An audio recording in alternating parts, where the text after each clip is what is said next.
গত রাত্রির আগের রাত্রে আমরা বাংলাদেশের তিনবারের সাবেক প্রধানমন্ত্রী দেশনেত্রী বেগম খালেদা জিয়া ওনাকে রুটিন পরীক্ষার জন্যই আমরা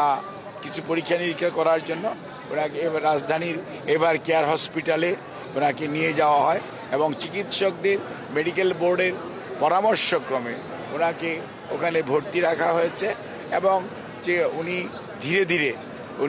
ওনার যে পরীক্ষাগুলো প্রায় শেষ হয়ে আসছে উনি হয়তো দেখা যাবে মেডিকেল বোর্ডের পরামর্শক্রমে অতি শীঘ্রই হয়তো উনি আবার ওনার বাসায়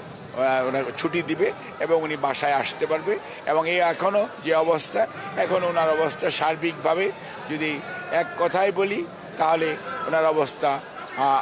যে অবস্থায় আমরা গিয়েছিলাম তার চেয়ে অনেকটা স্থিতিশীল অবস্থায় আছে।